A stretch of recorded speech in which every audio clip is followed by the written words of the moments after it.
I got so much motherfucking design on right now. Break it down, bring it back, make it clap. I got 3 old thoughts, new block, where that thing, bitches on my line. Assalamualaikum warahmatullahi wabarakatuh. Video kali ini saya buat untuk memenuhi tugas perkembangan arsitektur 2 dengan tema pembahasan arsitektur Islam. Nah, adapun dosen pengampu dari mata kuliah ini adalah Ibu Firdawati Marsabesi ST MSI dan Ibu Suci Elvira ST MArs. Pada pembahasan selanjutnya yaitu mengenai arsitektur Islam. Contoh yang saya angkat pada video ini adalah masjid yang ada di dunia, masjid yang ada di Indonesia, dan yang terakhir masjid yang ada di lingkungan sekitar. Yang pertama Masjid Nabawi, yang kedua Masjid Agung Banten, yang ketiga Masjid Al-Munawwar Ternate. Selanjutnya yang pertama adalah Masjid Nabawi. Masjid Nabawi yaitu sebuah masjid di kota Madinah, Arab Saudi. Masjid Nabawi adalah masjid ketiga yang dibangun dalam sejarah Islam dan menjadi salah satu masjid terbesar kedua di dunia. Masjid Nabawi berada di tengah kota Madinah dan dekat dengan beberapa hotel beserta pasar di sekelilingnya. Masjid Nabawi menjadi destinasi utama para jamaah haji dan umroh. Makam Nabi Muhammad yang berada di sekitar kompleks masjid juga sering dikunjungi oleh jamaah yang datang ke Madinah. Salah satu fitur terkenal Masjid Nabawi adalah kubah hijau yang berada di tenggara masjid, yang dulunya merupakan rumah Aisyah di mana kuburan Nabi Muhammad berada.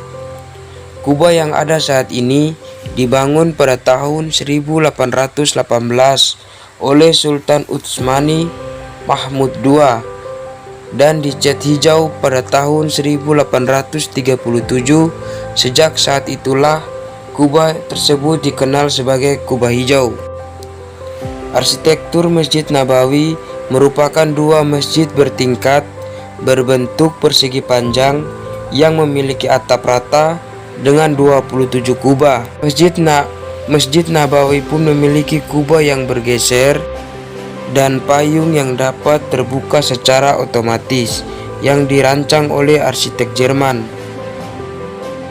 Masjid Nabawi dilengkapi oleh 26 minaret setinggi 7,9 meter dan 10 minaret setinggi 104 meter sehingga terlihat sangat megah.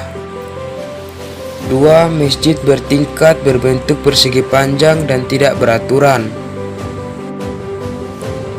Ruang salat bangunan Utsmani menghadap ke selatan.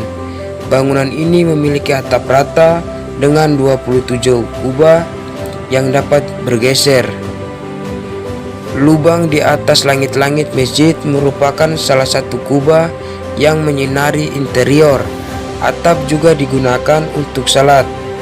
Ketika memasuki masa puncak, ketika kubah bergeser di atas jalur besi menuju bagian pinggir atap, membuat cahaya tambahan masuk menuju ruang salat utama. Pada masa itu pula, halaman Masjid Utsmani juga ditambah dengan payung-payung yang membentuk pilar-pilar tunggal. Atap masjid terhubung dengan tangga dan eskalator.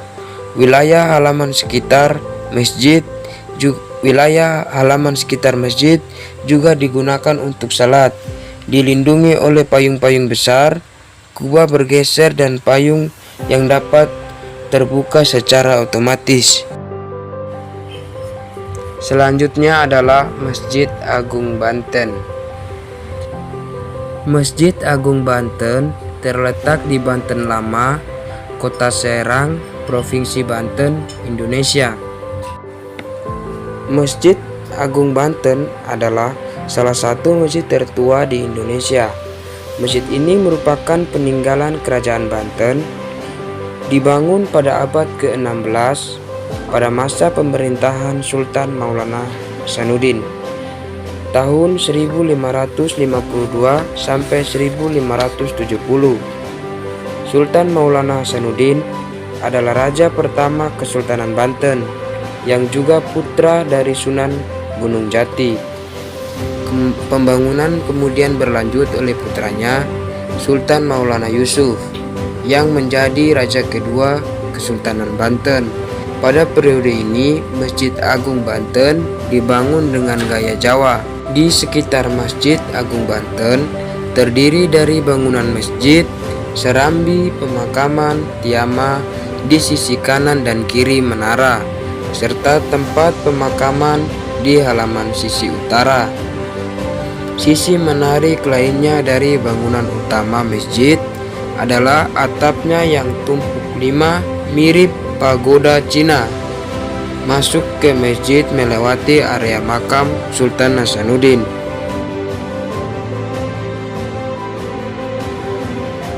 Masjid Agung Banten memiliki menara setinggi 24 meter dengan diameter 10 meter. Ini dapat dimasuki sampai ke atas dengan menaiki 83 tangga yang ada di dalamnya. Perpaduan unsur Jawa, Eropa, dan Cina menyatu sempurna pada arsitektur Masjid Agung Banten. Pada masjid ini terdapat tempat pemakaman Sultan-Sultan Banten serta keluarganya. Hingga saat ini banyak pengunjung yang hadir dengan tujuan untuk berziarah ke makam Sultan, berziarah ke makam Sultan Maulana Hasanuddin dan keluarganya. Jadi pengunjung yang datang tidak hanya jamaah yang hendak menjalankan sholat, tetapi bertujuan untuk berziarah setelah sholat. Banyak pengunjung menikmati keindahan masjid. Bangunan masjid terdiri atas pondasi dan tiang 1 meter dan menghadap ke timur. Salah satu ciri khasnya adalah terdapat gapura pada keempat arah mata angin. Di dalam masjid terdapat tiang-tiang yang kokoh terbuat dari kayu pilihan.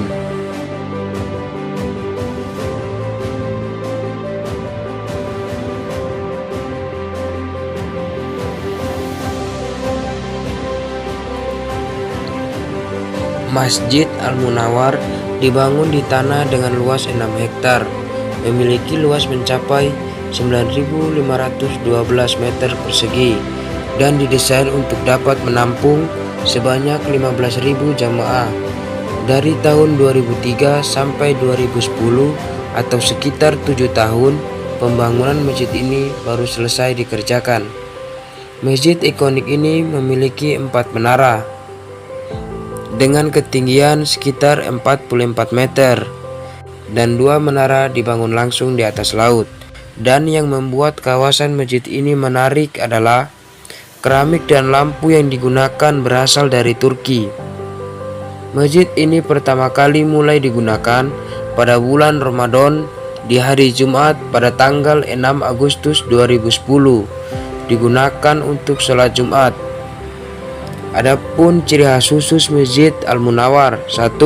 Masjid terapung. Seperti yang bisa Anda lihat secara langsung bahwa Al-Munawwar ini adalah masjid terapung yang dibangun di tepi pantai dan di atas laut secara langsung. Masjid ini ditopang dengan beberapa tiang pancang yang kuat ditanam ke dasar laut dekat pantai. Selain itu terdapat 2 menara yang juga letaknya berada di laut. 2. Masjid memiliki 2 lantai. Lantai pertama digunakan oleh laki-laki, lantai kedua digunakan untuk perempuan. Pada hari-hari biasa, lantai pertama juga biasa digunakan oleh perempuan di bagian belakang. 3. Pilar dalam masjid. Dengan pembangunan yang memiliki 2 lantai, masjid ini memiliki 12 pilar di dalamnya yang melintang ke arah saf, dan ada 12 pilar lainnya yang membusur ke arah saf. Jumlah pilar ini menyesuaikan dengan angka dari tanggal lahir Nabi Muhammad SAW. Selain itu, terdapat 4 pilar utama yang berukuran besar di dalam masjid yang merupakan simbol dari 4 sahabat Rasul dan melambangkan 4 kesultanan yang ada di Maluku Utara, yaitu Kesultanan Jailolo, Kesultanan Bacan, Kesultanan Ternate, dan Kesultanan Tidore.